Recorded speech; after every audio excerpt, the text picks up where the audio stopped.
Ban it, just throw us in.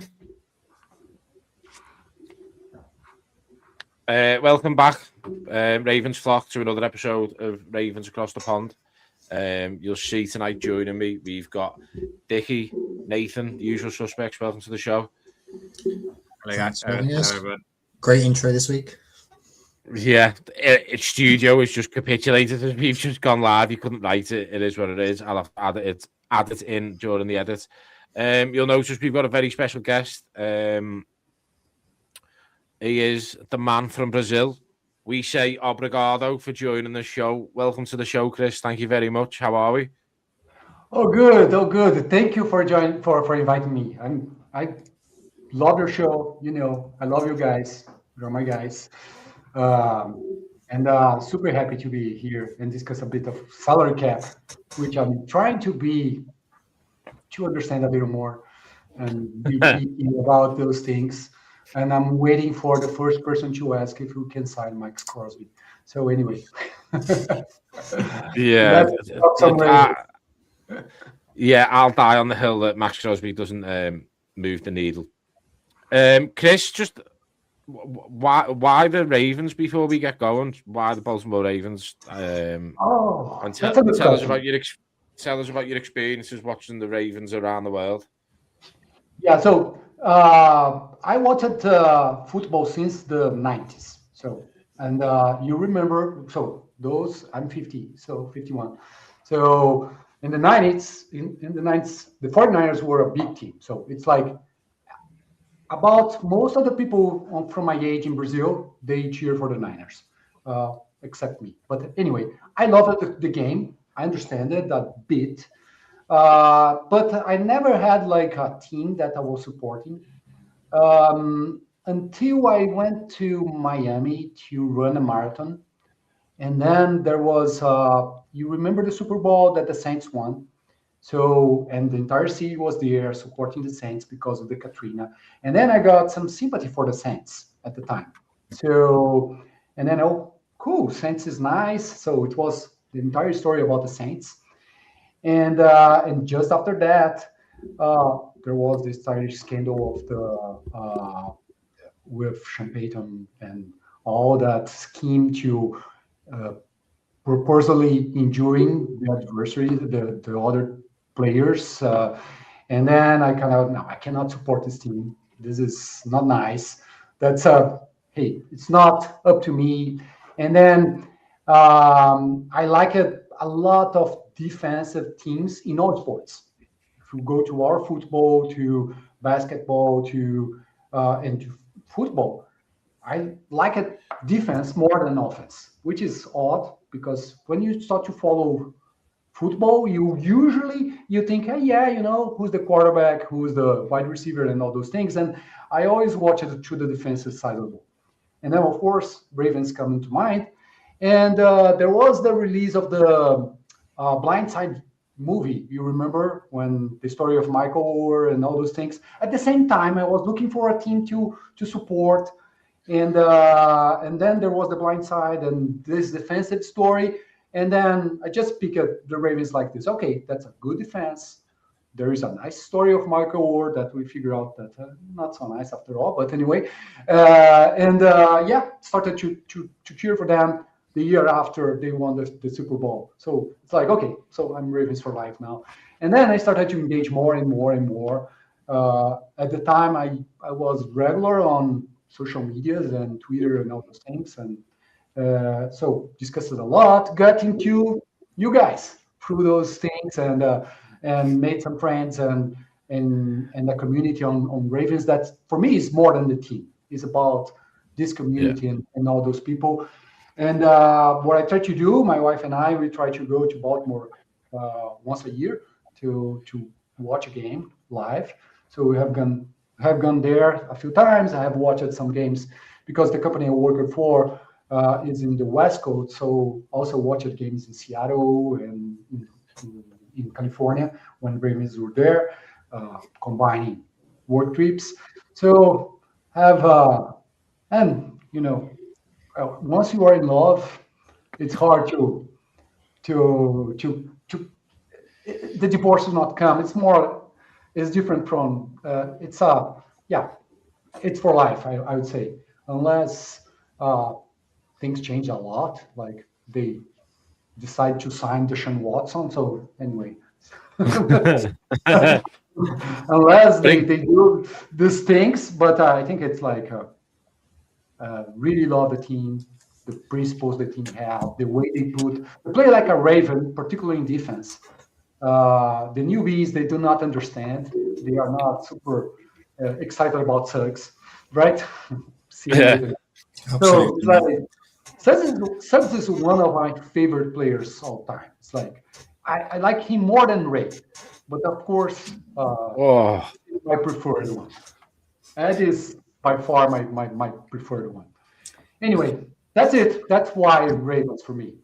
So, I mean, I know we were discussing off air some of the logistical issues that you might face in regards to getting to Rio this season. Obviously, we kind of got a bit of a head start on everybody else due to the contacts we've got and the continuous work we put into network with everybody that's available. You know, this show isn't a closed shop, hence why we've got you on, Chris. You know, it is pretty much confirmed that the Ravens are going to be playing the Cowboys this season in Rio coming. I'm presuming that is something that you're going to try and do after experiencing the games in Sao Paulo. Yeah, so the 2 games in Sao Paulo, I went there. So both of them, so I got lucky to get the tickets.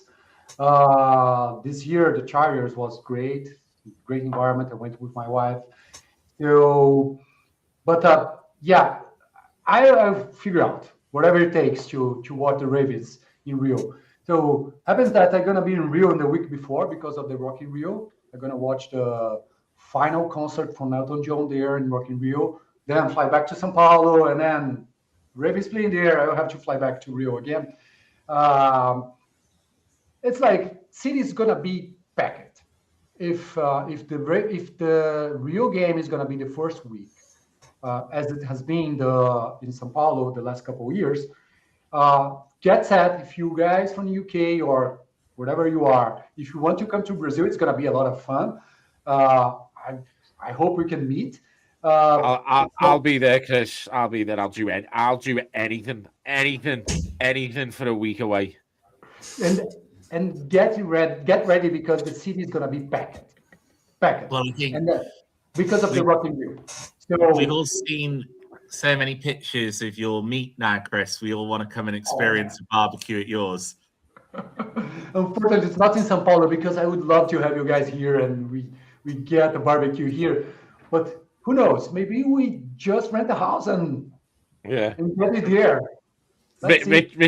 Richard's dying to know: do you have white wine and red wine with your meat, or is it obviously? You're a connoisseur of wine as well as your meat. It's red wine, isn't it, with meat? Always red wine. And if you come here, the good thing is that so Brazilian wine is not bad, but we have good wines. But Argentinian wine is great in a very low price, and you're gonna find wines. In Brazil, you're gonna find wine here, Argentinian wine here that you can find in UK. So it's like I have friends in the UK, and then sometimes when I go to the UK, that's my best friend is they live in the UK in Greenwich.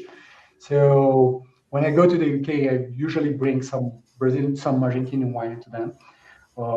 Anyway, by the way, I'm gonna be in the UK in April, so hope to see some of you there, maybe in the draft night. Because I'm gonna run the London Marathon draft night Thursday, London Marathon on Sunday. So anyway, but just back to the wine. Like, Argentinian wine is great. It's different from the old world.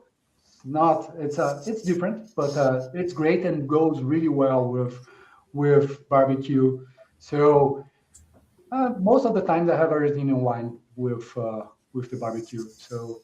I'm very picky on the barbecue, so I'm not just throw this into the grill. So anyway, take time. I take time, prepare it slowly, and I select the piece that will go into the grill. I enjoy that. That's that's a therapy for me, of course, and that's tasty. I hope we can have a barbecue here in Brazil. Terrible. Not that all you can eat shit. So sorry. Anyway, all you No, can eat. don't worry about it. Say whatever you want on this show, Chris. Telling you, mate. Yeah. But I'm not a fan of all you can eat. You think this is Brazilian barbecue? That's not exactly a best frame of the Brazilian barbecue. So, like once you put the meat in a stick, you lose the juice, and anyway, that's a long conversation. So it's like. For those of you watching at home who have just tuned in, this is Ravens Across the Pond, Baltimore Ravens podcast by Across the Pond Network, and not Chris's Barbecue Hour. Give it 2 minutes, and we're about to tell you why salary cap isn't real. And the earth is flat. Yeah. Right. You know what?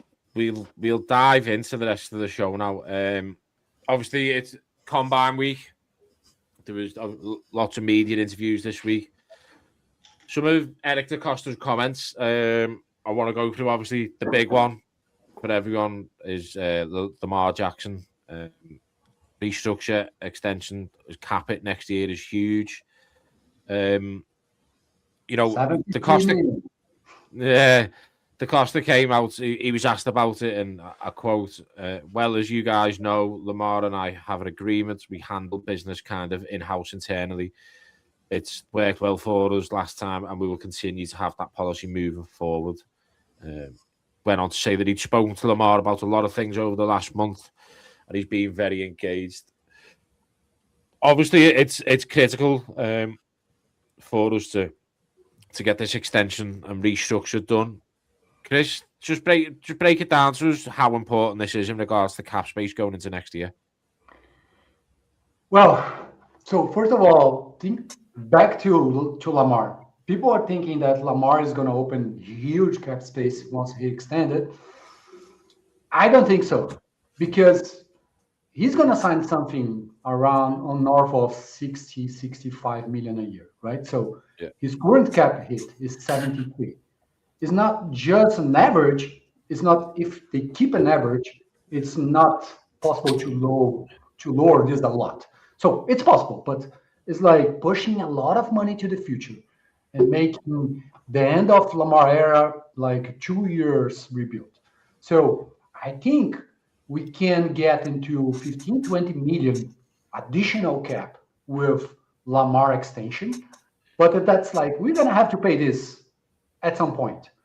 One of the things that, not from this interview in the Combine, but back to Steve Bisciotti interviews, I have a sense that he's going to push to have this short window to get a championship to sell the team after that. Because also he said that his son is not gonna pass the team to the family, and he's not gonna be there for long. So it could be 5-10 years, we don't know, but and he's a businessman after all. So the perfect moment to sell the team is with a Super Bowl and with a quarterback, a Lamar Jackson quarterback. So that's gonna make the price of the team higher than any other thing. So because of that, I believe he's gonna give EDC more flexibility, or he's gonna push EDC to make almost win now movement. So open more cap room now, and of course push this to the future. And maybe instead of 15, 20 million to open with Lamar extension, we could open 30 million, 35.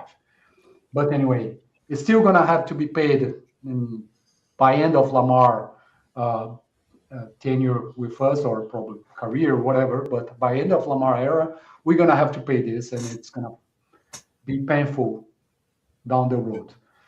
So, but all of that, we are not bad in cap situation, but we are not good. It's like some movements will have to be done for us to go into the season. So it starts with bigs. So Biggs is like a problem. It's not a problem. Is first is a question is if he's gonna play or not. Because if he's gonna play, there is okay. We have the defense line settled, and we have player that moves the needle and that makes everyone better around him. Great. If not, we're still gonna have to carry his 20 million salary. That's probably gonna be his structure anyway. Regardless of him playing or not, they're gonna restructure the entire salary, throw this to next year. If his injury is career ending, he's gonna be cut or he's gonna retire after June 1st next year. So if not, we need the money. So we need to open this cap room with big restructure. So it's still not enough because currently we have 46 players under contract. So out of those 46, we have 9 players that will be just fillers, not players that maybe one or two they can get into the roster, but probably they're gonna be in the camp and maybe in the practice squad, but basically are fillers. So then we have 2 ERFA, Okoye and Bullock, that definitely we're gonna sign the tender, and we have Keaton Mitchell as RFA that probably you're gonna make a right for first refusal tender, which is the lower one, but it's still costly. So it gets us to, and then we have 11 draft picks. So we're gonna cut Cooper Rush. Any doubts that Cooper Rush is gonna be cut? No, right? Yeah. Everyone in agreement, right? Yeah, so, shouldn't it? I mean, the Cooper Rush things, it shouldn't have even been a thing. That was a non-starter for me last season. Chris, just before we dive deeper into the cap, I'll just obviously stick on just some of these combine comments. The comments from EDC, Richard and Nathan about Tyler Linderbaum. He's come out publicly, and something that EDC never really does in regards to negotiations and letting the general public know what's going on. Came out and stated that they have given Tyler Linderbaum a market-setting offer there. To me, that screams that all isn't well in regards to negotiations, that he's now had to release this to, just say, look, the Ravens are serious about signing this guy here. Obviously, as with his rights, he's entitled to go and speak to other teams. His agent is going to be getting the best offer for him. But if this market-setting offer is getting up towards £22 million for a centre who last season, and I know, granted, he had 2 bags of shite either side of him. Pass blocking grade, 22nd. He was 22nd of 40 centres. Obviously, his pass block win rate was 97.2%, tied second at 31 centres. I just look at that and go, at what point do you go $22 million for a guy like Tyler Linderbaum is bordering on the extreme here? EDC also had some choice words to say about Linderbaum's agent in the week, saying that his negotiating strategy was to basically ghost them. So it's clear that not all is particularly well in that world. And it feels like the longer it goes on and potentially the more he talks to teams with buckets of cap space. And I think the Chargers are an interesting one to watch on that front as well, given where their woes were last season, that if we're talking 22 mil, it probably there gets to a number where you probably start to think, could the money be better spent elsewhere, and try and build that lineup as a collective front. Because if you pay him 22 mil, you've still got 2 issues around him. As you said, yes, he can kind of do it by himself, but then his actual kind of grades are negatively being affected by the fact that he had 2 turnstiles either side of him. So do you up the ante, give him all that money and continue to not be able to put any quality around him, or do you try and find a different way to do it? And the more it seems like it's going to be market setting and potentially quite heavily market setting, the more I would lean away from doing it. Not that he's not a brilliant player, he's very good, 3-time Pro Bowler and all that, and great kind of individual stats, but it gets to a point where we've got other holes to fill and potentially other ways to fill things, like playing on the line, especially at center, where obviously you can't tag him because centers for some reason get tagged the same way as tackles, which is something the NFL Players Union never seem to really have ever figured out, and it's a weird thing on that front. But yeah, 22 just seems a bit too rich for my blood, but you never know. Yeah, I think for me, I mean, obviously things are not going great in that negotiation because he's not been signed. And I think from things that EDC has said, I think they've been trying to sign him for quite a while, certainly the last year or so. But would we expect any different? The man is several weeks away from seeing all of his offers. I think if I was in his position, regardless of my intention of signing with the Ravens or not, and I think I don't think that he doesn't want to sign with the Ravens, you would want to be fully informed, wouldn't you? You would at least be curious, what are other teams going to offer me? I think it's just a negotiation tactic from the agent to spin it out for as long as possible, hope that the Ravens become more desperate and the money on the table is increased.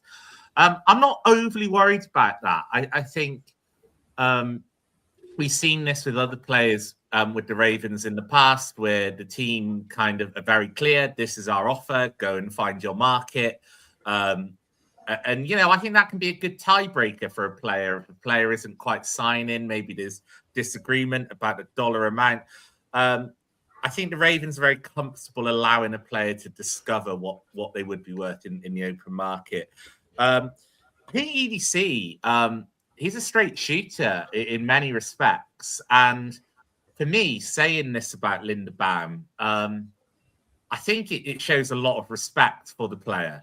EDC is willing to say to the other 31 teams in the league, albeit I don't think this is a surprise, we value Linderbaum so much as a guy, we're going to pay him the top of the market. You know, there's no attempt there to discredit Linderbaum to the league in an attempt to lower his market.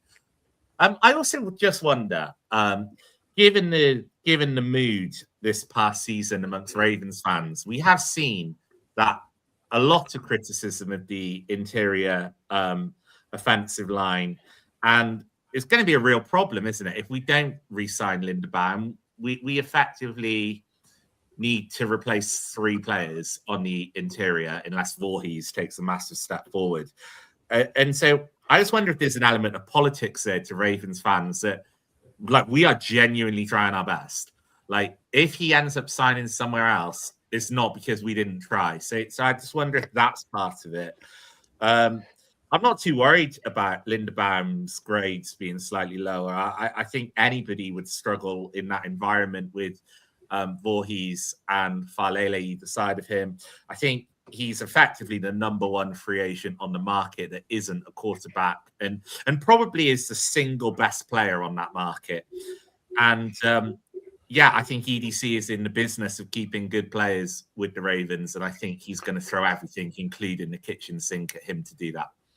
Well, this is sorry, Chris. This is the thing. Obviously, the comments from DaCosta during his media stint at the combine, you know, he was full of praise for Linderbaum, tremendous respect for him.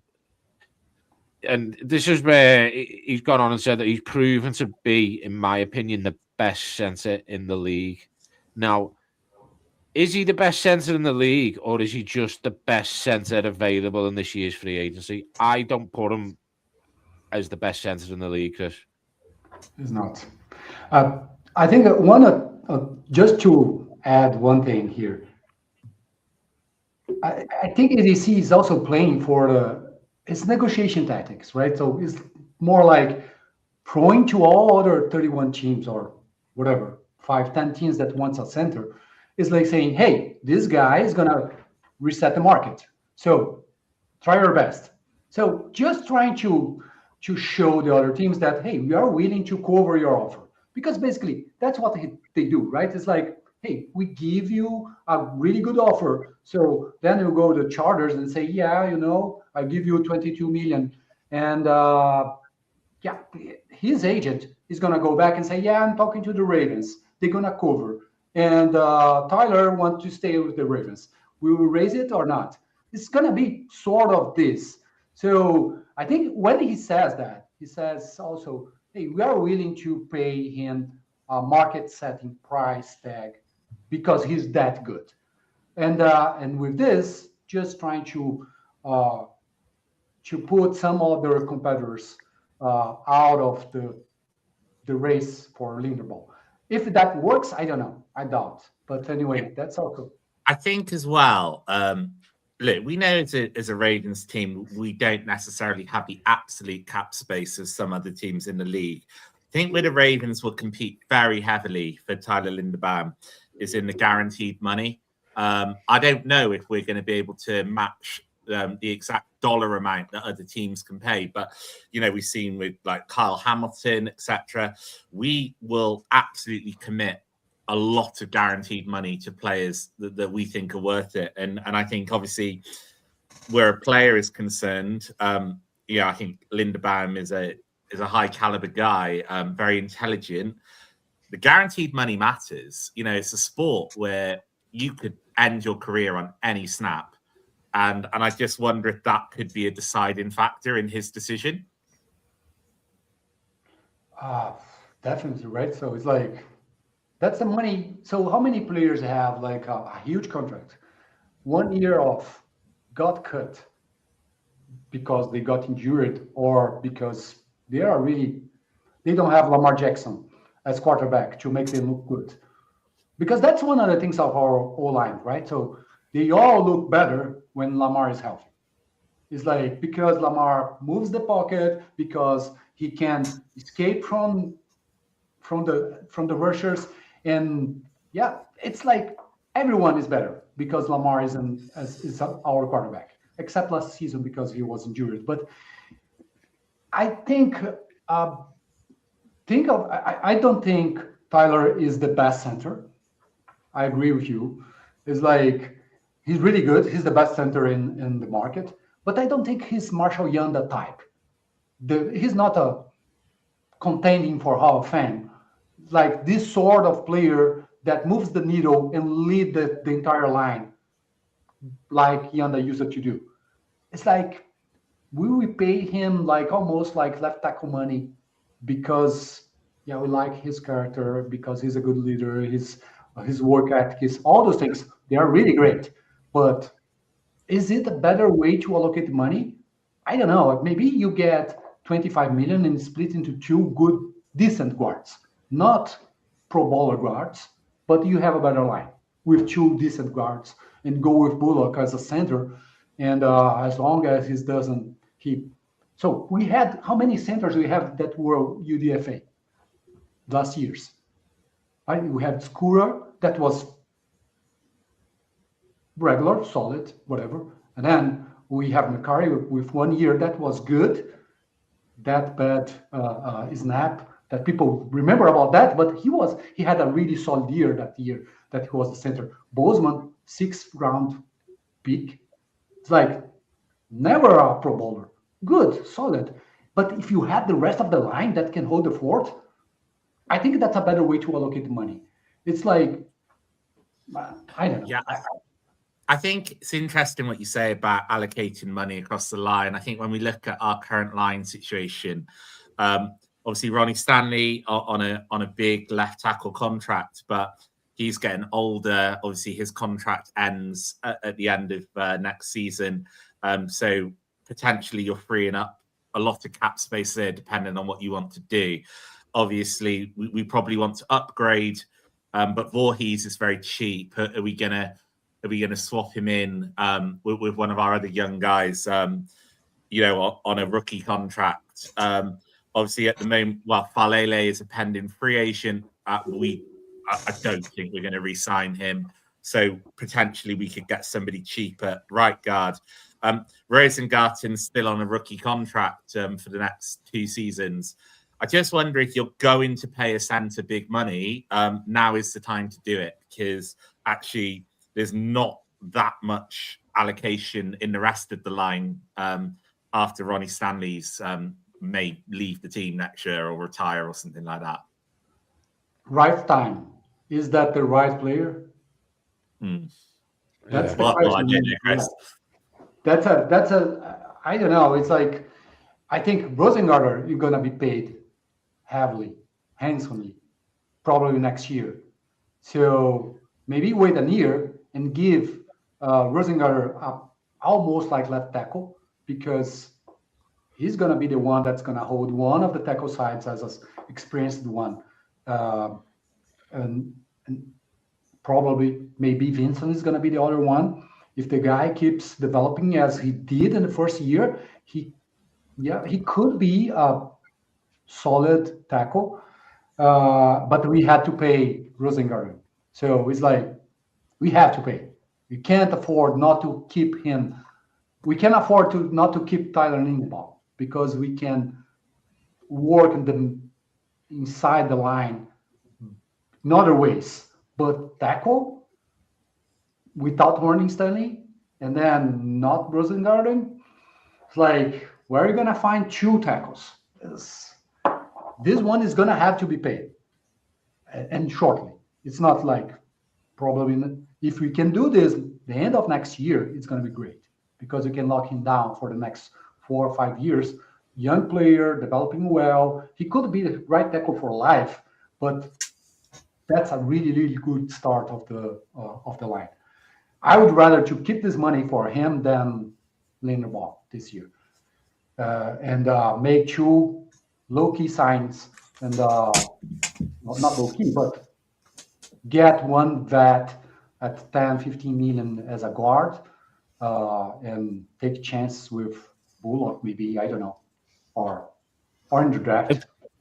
Yeah, I mean, obviously the risk of not signing and extending Lindy is you are then trying to sort out a whole O-line, an O-line that had issues last year.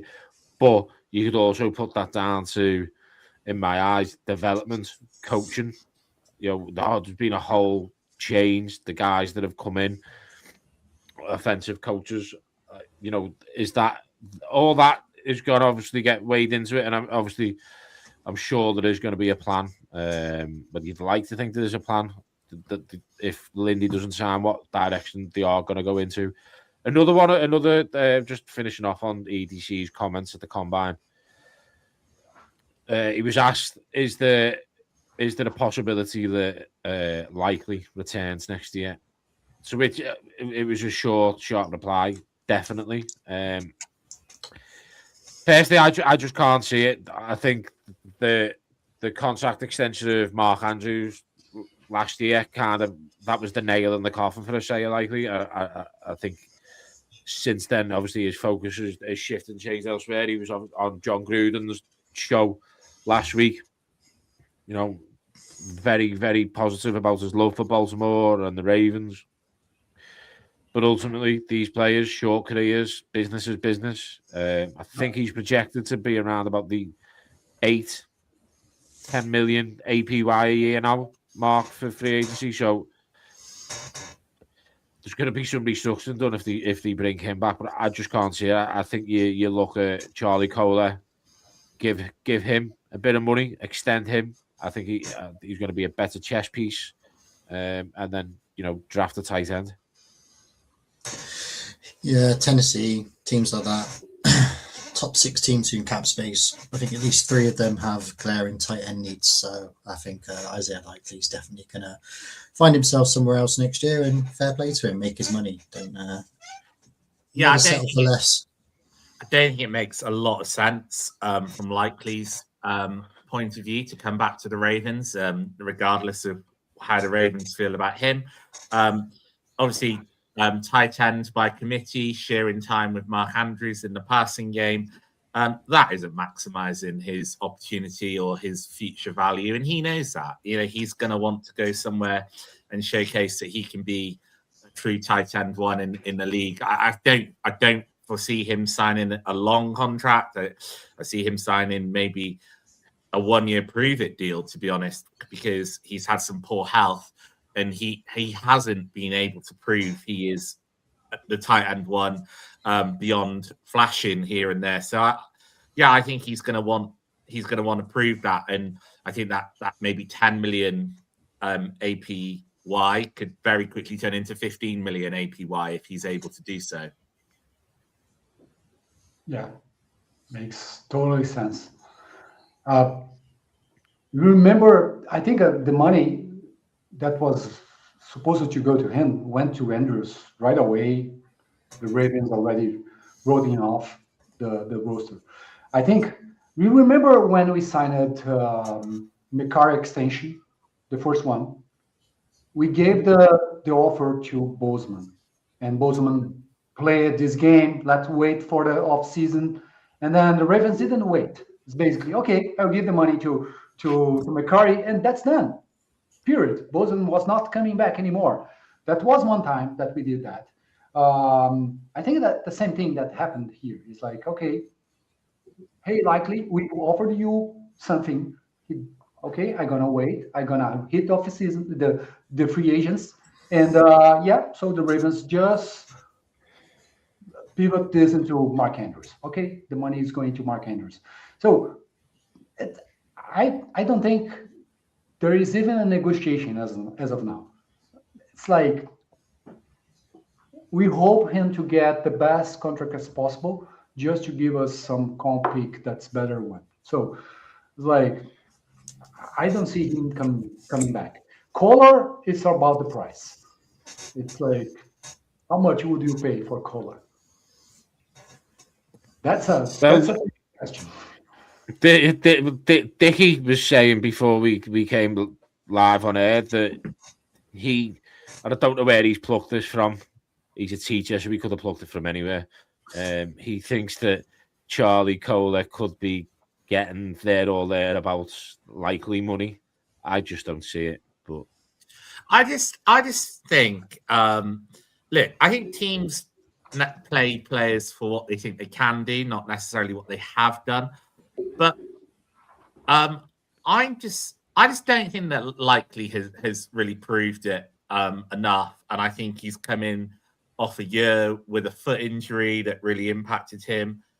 I think it's a brave GM to kind of to pay him like a tight end one. I have a feeling he's not going to get as much money as people think he is. But I could be massively wrong with that. I think the Kansas City Chiefs could be looking at him as their Kelsey replacement or something like that. But I just think Charlie Kohler, I think Nathan talked about him being a chess piece.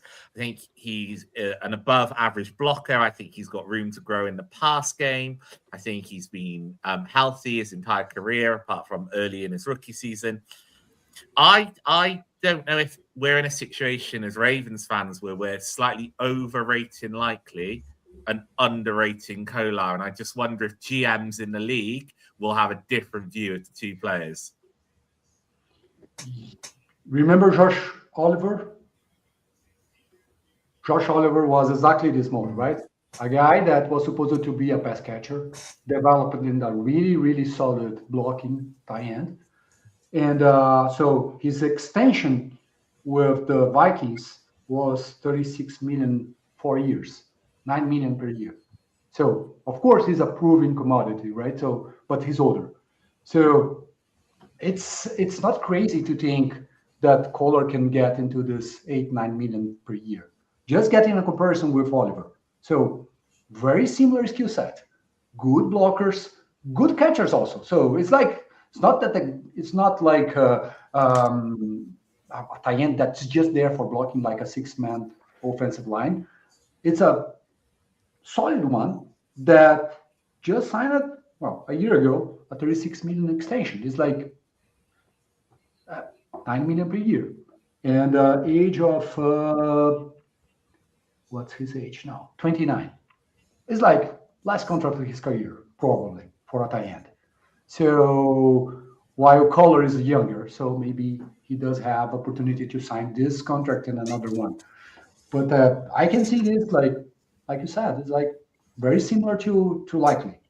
Um, anyway, it's Yeah, there's a guy called Daniel Popper who projects contracts in the off season, and I think he's projected Kolar to go for 3 years and 21 mil, so averages about 7 mil APY, which feels about right given kind of how he plays. I mean, obviously he could progress into a really good pass catching tight end if that's the way you want to play him, but I think given how we would use him, 7 mil a year feels perfectly acceptable for what he can bring to the table. To me, that if it's if you sign him for a 3-year, 7 million APY deal, that is a deal that is such low risk but high upside. If he develops into an elite pass catcher, and that is a deal where you're all over that like a tampon chips, aren't you? Yeah, and you can structure this to make like a 3 million cap hit this year and push to literally his contract, and it's not gonna be crazily expensive down the road. I think I would prefer to sign Collar than Likely, definitely. Let's see what Inter has in mind. I think what we need to take into account as well, obviously Steve Biscotti still needs somebody to talk to, and therefore we will be keeping the former academic Heisman winner on the roster. Yeah. Right. So one of the reasons we got Chris on the show, it's not just because he's a huge contributor to our community, is because he's our resident cap space expert. So little segments of the show: Chris's cap space breakdown, extensions, restructuring, and where we can fill some of these holes, which Richard will be excited to hear about because he can fill these holes with some cheaper options, I think. My head's gone. I've had 2 Guinness and my head is absolutely kettled. So, Chris, just break down some of the moves that you'd make cap space wise. Some players that you wouldn't sign, some players that you are big on re-signing, and the guys will jump in. Yeah. So let's start with the number of players that we have, right? So it's like we have currently, excluding players that are just filling the roster for the training camp and to be practice squad guys and all those things, getting the ERFA and Mitchell as RFA, getting the draft picks 11 that we don't know if he's going to have 11, and then cutting Cooper Rush. We're going to have around 49. We're going to have 49 players. So on top of this, we got to consider that we might have some cap casualties. So players that might be cut because we want to save some money. So and I have 2 in the list. One is Broderick Washington, because we could save 4 million by cutting him. If Biggs is back, it's like we shouldn't keep him. But we could cut him in training camp. It's not like something that we need to do now. It's probably we get him, and by training camp, if Biggs is there, if we have the whole crew there, we cut him and save 4 million.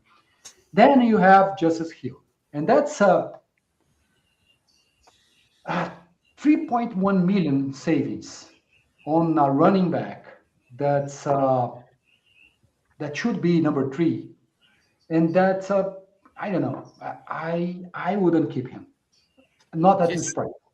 Just wonder. And I think that, obviously with the departure of John Harbaugh, we know he's a big special teams guy, and obviously whether that's going to change maybe the emphasis on that within the team. Obviously, Justice Hill, we know he's massive on lots of special teams units for us at the moment. He also seems to be the guy they trust most as the pass blocking third down back. would you be advocating we move on from Justice Hill and we try and find a guy in the draft that can fulfill that role? Are we expecting one of the players on the roster already? I've forgotten his name. The lad we drafted. You know, one of the guys on the roster to be able to step up and take that role. What's his name? He played so many snaps last year, and everyone always. Chris has said it about 4 times. Rasheen Ali. Rasheen Ali. Thank you. Like I know he's live from Sao Paulo, but he's not. You know, he hasn't got a paper cup or a string. He's got a microphone and a headset. He said the poor fella has said Rasheen Ali about 9 times, and you're there having a full-on meltdown. Get some sensory headphones on you. Jesus wept. What are you going to start headbutting the wall?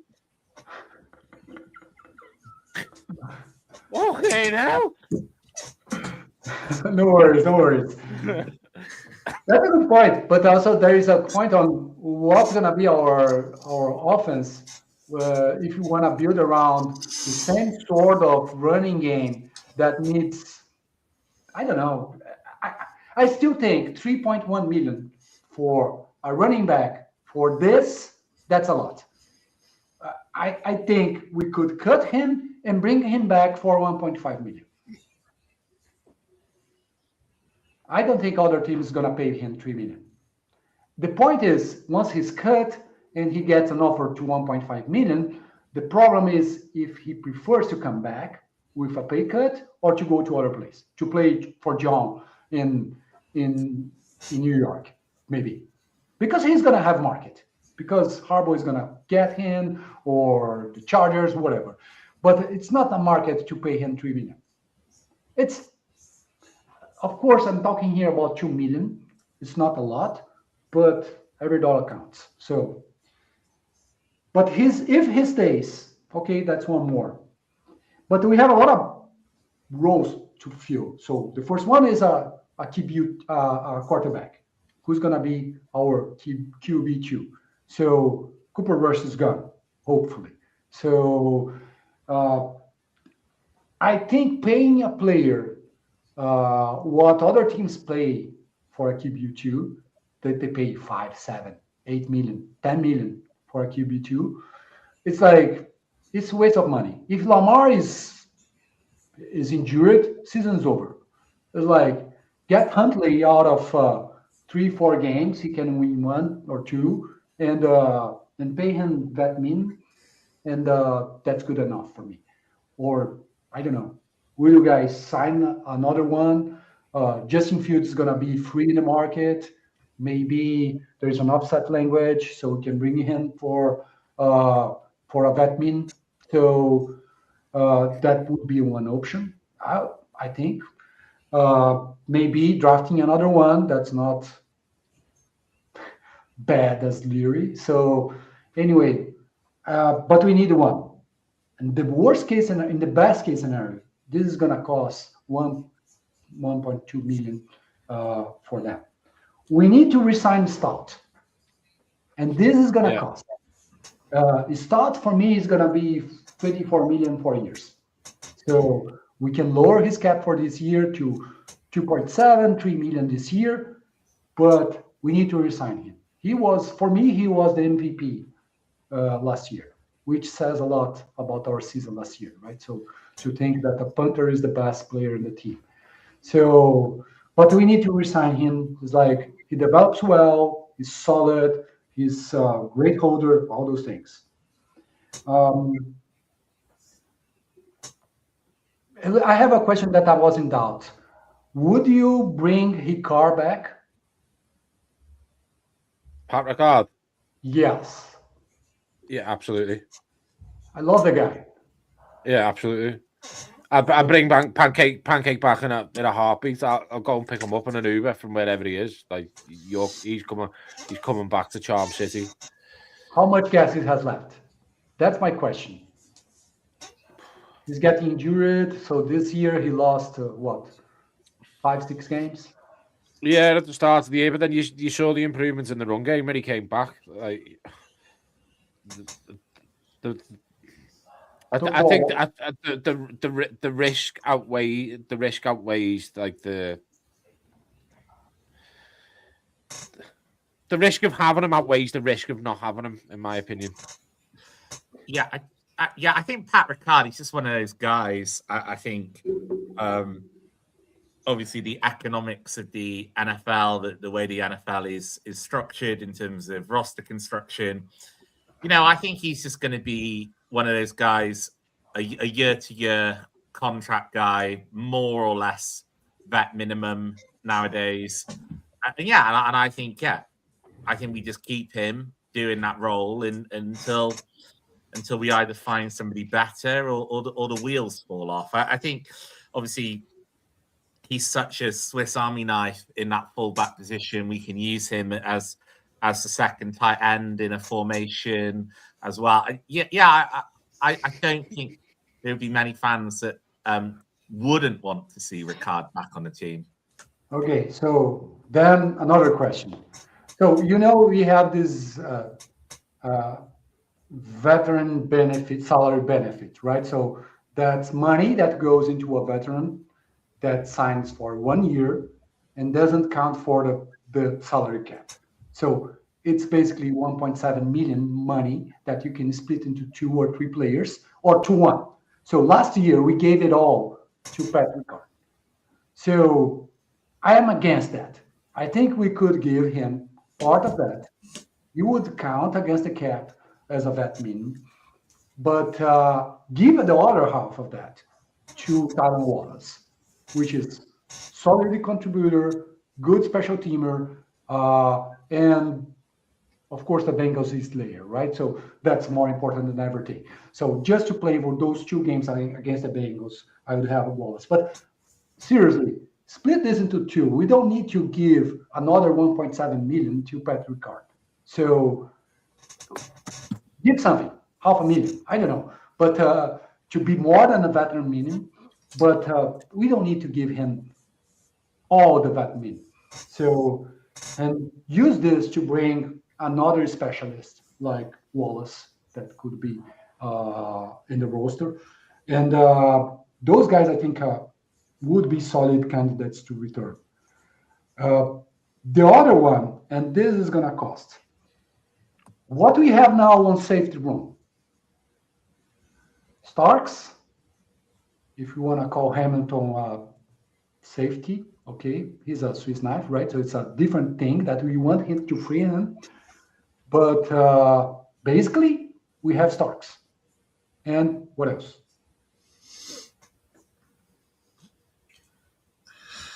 We don't have other safety.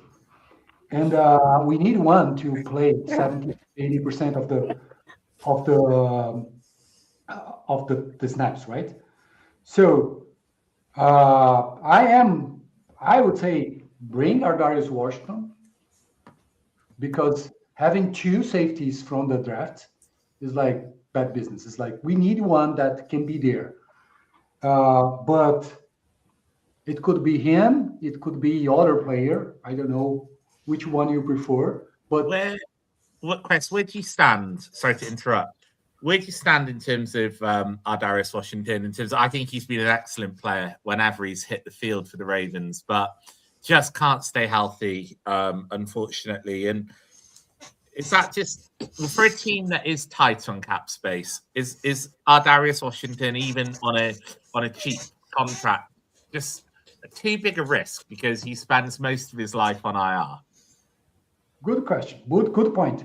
Would you bring Gilman back? I think I probably would. I think we did see an improvement in the overall level of the defense when Gilman came into the team. I think Gilman made some great plays. Obviously, the most famous one being the interception handoff and taking it in for a pick 6. I thought his tackling was fine. I think he was roughly in the right areas of the field. I think Gilman would be that guy on not much more than vet min to be the 3rd rotational safety. I like the idea. What I don't like is to pay a safety a big money like we did back in past. Didn't work. Marcus Williams was a turned out to be a bad experience. We had a bad experience with the guy from the Hawks. The one from the Earl car. Thomas. Huh? Earl Thomas III loved hotel rooms with his brother. Yes. Yes. So they had both of them. They had one good year and then shit. And we paid a lot because after all, playing safety as a Ravens is different. So it's like it's gonna be comparisons with Ed Reed in the way the team plays, and there will be also it's more complex scheme. It's like okay, it's not only cover two. You have Hamilton there that makes everything different. So I don't know. I would prefer a guy that knows the system, has proven one on field that he has the character that you want. I think Gilman could be a guy and could be cheap enough to keep in the roster instead of Ardarius. So one of them I would bring back and try to draft another one. But that would cost also 2-3 million to bring this guy. Yeah, I suppose so. In a way, the third safety is a really important position across the NFL now. I think particularly on our team, look, Carl Hamilton plays great as a deep safety, but I don't think we've made him the highest paid safety in the league to be in that too high coverage and just and make great plays back there. He is really the focus point of the entire defense, and we need a reliable guy that can take a lot of snaps on the back end. And I think, we have to pay Gilman $2 million or $3 million to be that guy, or indeed somebody else. I think that's worth it as cap allocation for our team, given the kind of benefit we receive from Carl Hamilton being freed up to move around the formation. Would you bring Geno Stone? Who is that? Sorry, Chris? Geno Stone. Yeah, that's a really interesting prospect, isn't it? I think we all knew in our heart of hearts, we loved Geno Stone, and I'm sure we were excited for him to get paid, but we all knew the Bengals overpaid him. Geno Stone was never worth that money. But, if the market corrects itself and he's at the appropriate value, he says no. He's a guy that fits the scheme, albeit, the scheme may change up slightly with the change of coordinators. I think he plays like a Raven. He's very smart. Physical deficiencies, which will cap his ceiling, but he gets himself in the right position. And I think that's all that we need. We've got some real superstars on defense. We need some solid guys that can take a lot of snaps and just be in the right place. That's it. So my point, back to this, we need to sign one cheap free agent for safety. We cannot rely on rookies because, it's like we saw what happened last year, right? So we want to free Kyle Hamilton there. So, okay, so we get those guys. We sign those guys. We cut Broderick Washington, Justice Hill, and what we're going to have in cap? 15 to 20 million left after we sign all the rookies. So it's not like we have a lot of money. And we have around 53 players. It's not, but with 15 to 20 million, it's not like, we can sign a guy with 15 million. No, because we need 10 million to go into the season. So we need to open room to make some moves, not to sign Max Crosby, please. So anyway, but we need, and then we have two things. One is Marlon Humphrey. He's going to get, and here when I talk, it's not a cap hit, because there's money that was already paid, and we can't move. That money is going to hit the cap regardless. So that's what the new money. New money for Marlon is going to be 19.2 million. So we either restructure him cut him or extend him. So I think we cannot afford to cut him because the cornerback room is Wiggins, TJ Tampa, and other rookies that never played, right? So, or got injured, whatever. So if we cut Marlowe, we're gonna have to bring a free agent, or even if he signed, even if he draft a first round draft pick, we need Marlowe to be there. So if we extend him, that's a problem. So what? That's one question.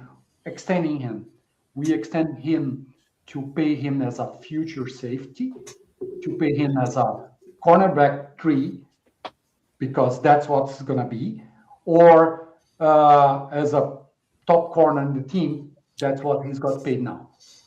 And I don't know. I don't know how negotiations will go with him. So ultimately, we're gonna keep him. It's gonna cost us 19.2 million, or you're gonna do whatever, create some void years just to move money for them and create that money the next year. But that's a question that we need here. So we could extend him, or we could work in his contract to create void years to clear 5 to 10 million on his contract. That's what I see that's happening probably. And well, actually, cost he does have some time for that. The other one, big contract, is Roquan Smith. Roquan is like 20 million new money. So cutting him would save exactly 20 million. And that would create money for other moves, but we would rely on Teddy Buchanan and a lot of time packets and Trenton Simpson, whoever it is, to be our inside linebacker room. I love Roquan, but I always have doubts on how much he moves the needle, how much difference he makes. So if he makes $20 million difference for us. I think with Roquan, if you get a guy that can supplement him well and he doesn't need to be across everywhere, then yeah, he's worth that 20 million. Didn't see that last year from him. I just don't think you can cut him. But then when you look at restructuring extension wise, I'm also in the camp of I don't extend them. So, and I don't like sitting on the fence because I don't like getting splinters in my arse. They're painful to get out. Roquan Smith is one that I am unsure of. The certainty being that if you get him a guy who can supplement his game well, and he doesn't have to be everywhere, then you'll see the best of Roquan. You know, the Roquan that when we traded for him in the year after. If you don't, you're going to have another year of the Roquan Smith we've had now. And I don't think you can afford to do that. It's, as you say, at 20 million. Yeah, I just, obviously, we're all very excited with Teddy Buchanan. Probably exceeded all expectations as a rookie, but obviously the added complication of going down with that ACL, how much can we rely on Teddy next season? I probably would be ruling him out of at least the first half of the season. And then, coming back from that injury, what is his level of play going to be like? I wonder if the Ravens, in a way, we fall into the Ray Lewis trap of needing, searching for that generational middle linebacker, to be the heart of our defense, the heart of our team. And I just wonder, as you said, Chris, how much does Roquan move the needle? $20 million, obviously, yeah, you've got to pay a replacement, maybe $7 or $8 million. Well, $11 million gets you, that gets you another piece or two on your defense. And I don't know that Roquan Smith is making the impact that $20 million justifies anymore. I I don't see him making many big plays. And if you're going to pay a player $20 million at a devalued position, they've got to be worth it. Carl Hamilton, I think you've talked about, well, he needs some adequate backup so he doesn't have to do everything. Well, Carl Hamilton does everything. He's worth the money. I don't know. You're paying a guy that much money. They need to be in control. They can't just be good if they've got a capable guy next to them.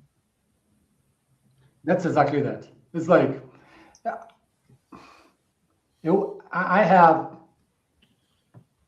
I might be bold, but I think CJ Mosley was better for the team than Roquan Smith is for us now. And CJ Mosley was really good. Not generational player, but really, really good. I don't know, 5 Pro Bowlers or something like this.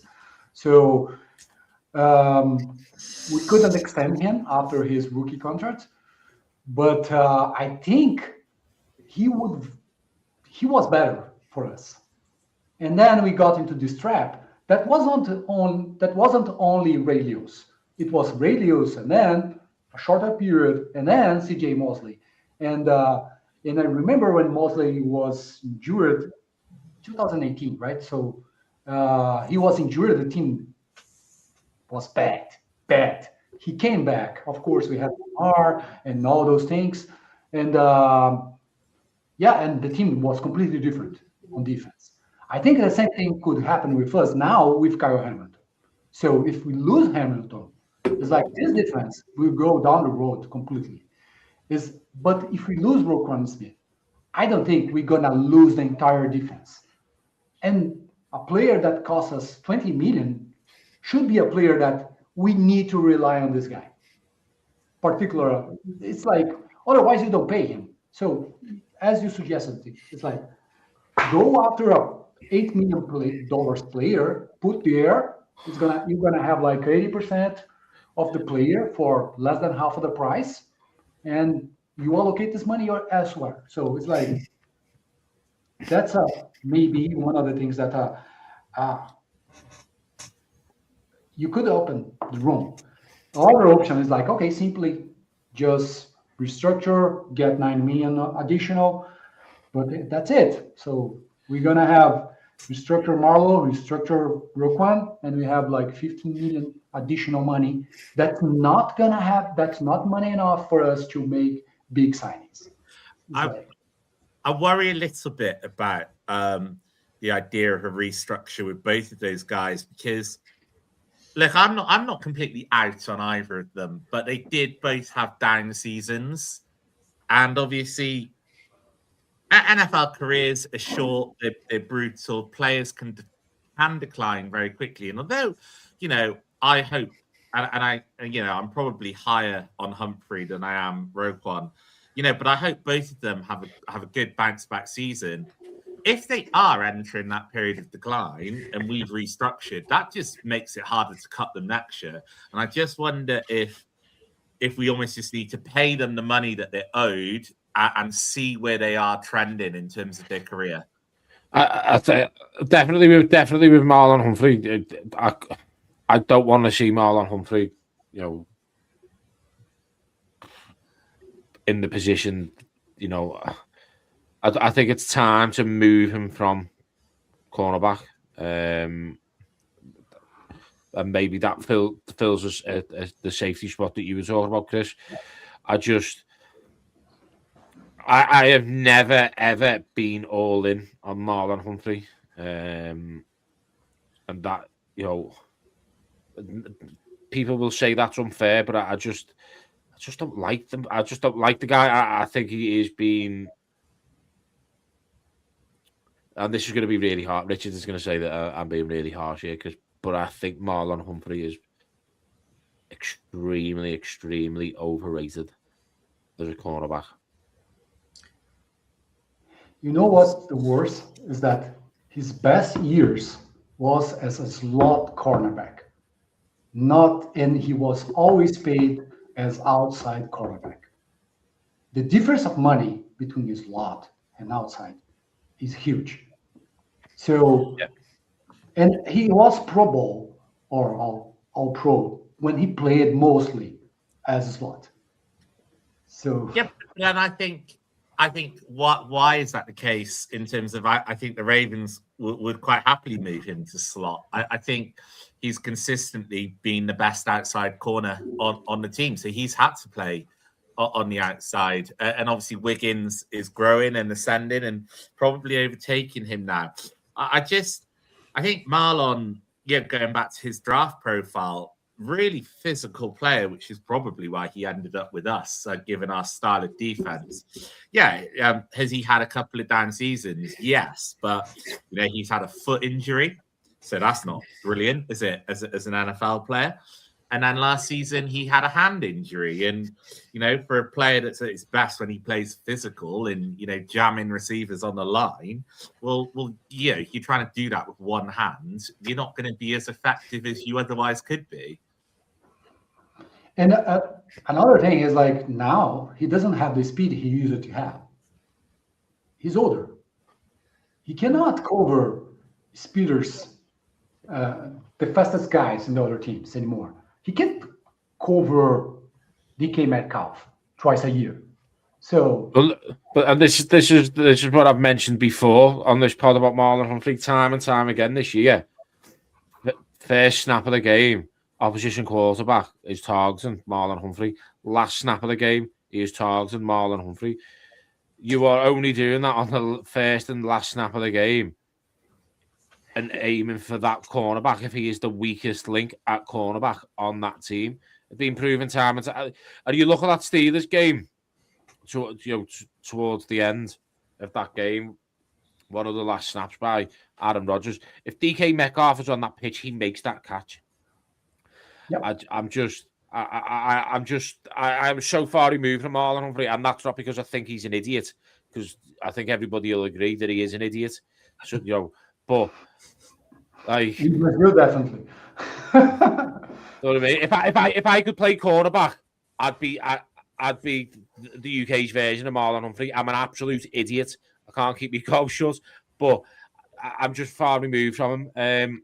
This is not the circle. This is not the circle of life where Marlon Humphrey was the man, and he's getting a little bit older. And we drafted Nate Wiggins, and after a couple of seasons, Nate Wiggins has become the cornerback one of the team.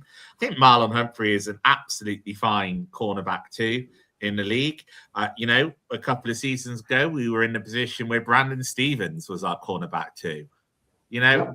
I think as a team, do we need to recognize, do we need to scheme that Marlon might need a little bit more safety help over the top? He probably does. I don't know that that's the biggest problem in the world. Not that many NFL teams have two cornerbacks that you can leave on an island. I don't think you can. What island are you leaving? Can you trust Marlon Humphrey on? I think this is my point. Put him on the same island that Prince Andrew frequented, because he isn't. He isn't. Not a chance. Could you leave Marlon Humphrey on an island? He needs a safety. He needs a safety tucking him into bed. But this is my point. It's fine because Wiggins is cornerback one. And Wiggins is going to be on an island, and therefore Marlon Humphrey is a brilliant cornerback too. And in certain situations, you're going to want to help him out with the safety. But that's what most cornerback twos in the league get. Okay, so imagine you could get Cheeto. Yeah, I know what you get. This, 5-6 million. Yeah, and I don't know who else is in the market. But we could have another one at the same level. So we get two cornerbacks for half the price, and then draft another one, first, second, third round, and develop. So then we have a cornerback room without Marlon. But if Eric DeCosta is not lying, Marlon is not going anywhere. So he also remarked in the interview, right? That, we love Marlo. Marlo is, we are keeping him, but never said extension. Yeah. The thought, I mean, the fact that, you know, Richard mentioned Marlon Humphrey and Ireland together, like, I don't see it anymore. Maybe 6 years ago, yeah, I'll give you that. But Marlon Humphrey on an island is Tom Hanks in Castaway, and Marlon Humphrey is missing fucking Wilson. I also think as well there's an opportunity cost, isn't there? Yeah, you know, I understand what Chris is saying about could we find guys that are cheaper? Well, those guys are bargain basement for reasons, aren't they? And sometimes they pay off and sometimes they don't. I also think if Marlon's not on this team, we incur a significant amount of dead money. So we're not actually really saving anything. So I think we might as well just pay Marlon what he's currently owed. And yeah, if he has another down year, then we move on next off season. But I just think it's too early to do it now. I'm not saying cut the guy at all. He's got value to the team, like decent value to the team. Just move him from cornerback. Like now's the time. Like, can you transition him into safety? I think he'd be a great piece at safety. But Richard, like, I love you to bits. I tell you that you're one of my favourites, right? But he is not a fucking cornerback anymore in the National Football League. Not in a month of Sundays. Not on the... Bit harsh. He's a cornerback, but not on the money he's getting now. Moving to safety. End of story. Move on. Chris, anything else before we wrap up the show? No, just talking basically. After all this, what I'm saying is, like, we're gonna create 15, 20 million. That's what you're gonna have to pay big money to whoever player comes. So we're gonna have to rely on draft to get the roles in terms of tight ends and offensive line and edge, because we have only 3 players. So we'll have to sign a veteran, like it could be KVN again, but I don't know. So we don't have a lot of money. So it's can create, but it's borrowing money from the future, and we can't create much. So it's like those are the biggest contracts that we can create. Lamar extension is not about creating cap; it's about working for the future, to have a longer window to compete, to get the ring, to get the Lombardi Trophy once or twice. I don't know. But I think that's it. So we are not bad, but it's like last year really put on a really, really, really solid roster. I don't know if we can have as good as a roster that we have last year. So I think we're gonna have some backups that are really inexperienced or really back of the NFL league. I mean, I think obviously with the coaching changes and everything, I wouldn't be surprised. I think the Ravens will be a playoff team this year, but I think it's you know, kind of you look at what Mike Mack did at Seattle that first year, and then obviously this year they went and did great things, and you know, I wouldn't mind that playoff team this year, and obviously try and get that ring in 27. If that's the case, rip off the Band-Aid, get rid of Roquan and Marlon now, and work for the future, for the second year, if that's the case. I don't think they are thinking like this. I think they are thinking to win now. But if that's the reasoning, rip off the Band-Aid, save the money, prepare for the second year. Fair enough. Chris, we're gonna wrap up the show now.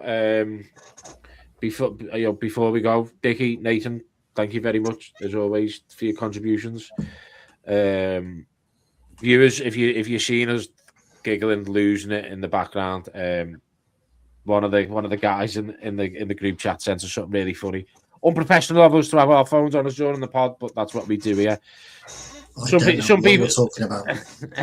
some people love us, a lot of people hate us, but it is what it is. Chris, all that is left for me to say is thank you very much. Obrigado. Hopefully you'll come on again. And I have a sneaky feeling, Chris, that I will be seeing you in Rio de Janeiro. So I'll have a drink with you down the beach. Perfect, man. Hopefully we can get all together in April. Yeah, well, I'll see you in April anyway at the draft night. There's more news on that coming soon. So yeah, look, thank you very much, listeners. Thank you for watching and listening to the show. You can catch us on Spotify, Apple, YouTube, Instagram, all the same handle. So head on over there, give us a like, follow, and a subscribe. I've been Thomas, they've been Dickie, Nathan, and our guest Chris from Sao Paulo. We've been Ravens Across the Pond. We'll catch you on the next one. See you later, guys. Till next time. Next time.